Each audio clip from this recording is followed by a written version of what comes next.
நிகழ்தகவு.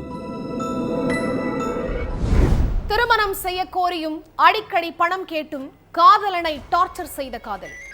ஒன்றாக ஹோட்டல் அறைக்கு சென்றபோது அரங்கேறிய கொடூரம். காதலியின் கழுத்தை அறுத்து கொலை செய்துவிட்டு சடலத்தை பெட்ஷீட்டில் சுருட்டி வைத்துவிட்டு கொலை செய்துவிட்டு தப்பி ஓடிய காதலன் சிக்கியது எப்படி? நடந்தது என்ன?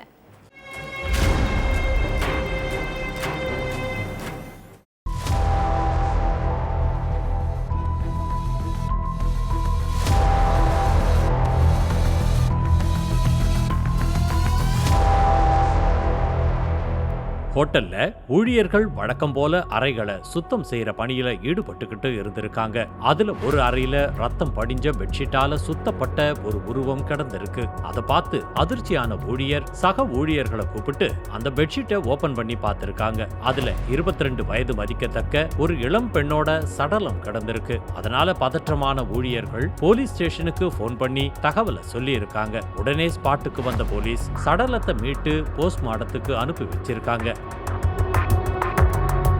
அப்புறம் ஹோட்டல்ல வேலை செஞ்சவங்க கிட்ட இந்த பொண்ணு ரூமுக்கு தனியா வந்தாங்களா இல்ல யாராவது கூட வந்தாங்களான்னு விசாரணை பண்ணதோட ஹோட்டல்ல இருந்த சிசிடிவி கேமராக்களையும் ஆய்வு செஞ்சிருக்காங்க. அதுல அந்த இளம்பெண் 25 வயது மதிக்கத்தக்க இளைஞரோட ரூமுக்கு போற காட்சிகள் பதிவாகி இருந்துச்சு. அப்புறம் அந்த ரூமுக்கு போயிட்டு போலீஸ் ஆய்வு செஞ்சப்ப பெட்ஷீட்டுக்குள்ளேயே இளம்பெண்ணோட செல்போனும் கிடந்திருக்கு. அந்த போனை எடுத்து கடைசியா வந்த கால் லிஸ்ட வச்சு விசாரணையில இறங்கி இருக்காங்க போலீஸ்.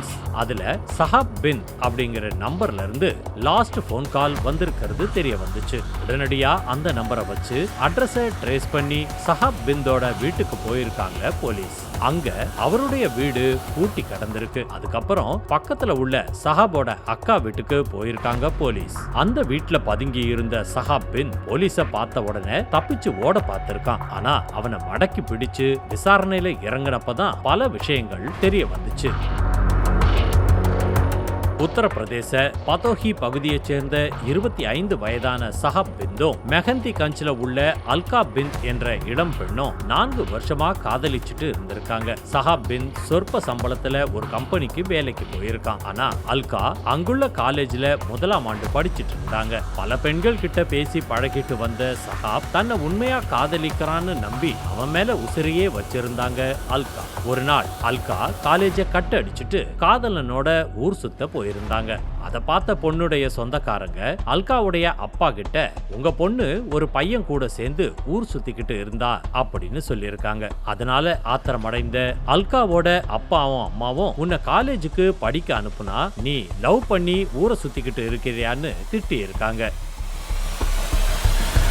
அதுக்கப்புறம் உடனே காதலனுக்கு போன் பண்ண அல்கா எங்க வீட்டுல நம்ம லவ் மேட்டர் தெரிஞ்சிருச்சு, அதனால சீக்கிரம் கல்யாணம் பண்ணிக்கோன்னு சொல்லியிருக்காங்க. அது மட்டும் இல்லாம காதல் விஷயம் தெரிஞ்சு செலவுக்கு வீட்டுல பணம் தராததால அடிக்கடி காதலன் கிட்ட பணம் கேட்டு டார்ச்சர் பண்ணிக்கிட்டு இருந்திருக்காங்க அல்கா. இதெல்லாம் ஒரு சாக்கா வச்சுக்கிட்டு எப்படியாவது அல்காவை கழட்டி விட்டுடலாம்னு முடிவு பண்ணிருக்காரு சஹாப். ஆனா அல்காவோட டார்ச்சர் நாளுக்கு நாள் அதிகரிச்சுக்கிட்டே இருந்திருக்கு. நீ என்ன கல்யாணம் பண்ணலன்னா நான் உயிரோட இருக்க மாட்டேன்னு காதலனை மிரட்டி இருக்காங்க அல்கா. அதனால கோபமான சஹாப் நீ என்னையே மிரட்டுறியா, நான் உன்னை கொலை பண்ணிடுறேன் அப்படின்னு மனசுல நினைச்சுக்கிட்டு அதுக்கான திட்டத்தையும் தீட்டி இருக்கான்.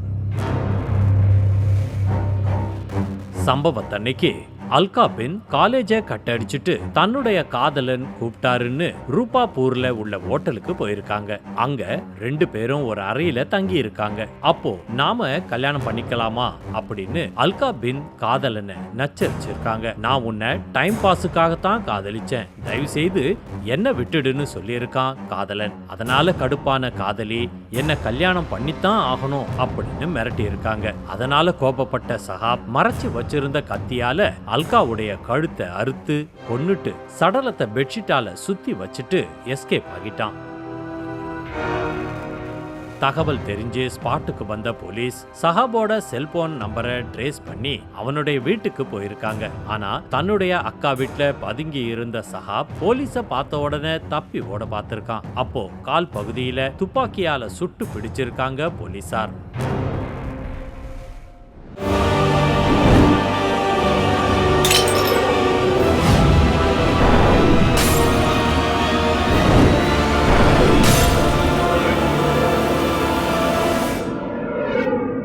நிகழ்தகவு.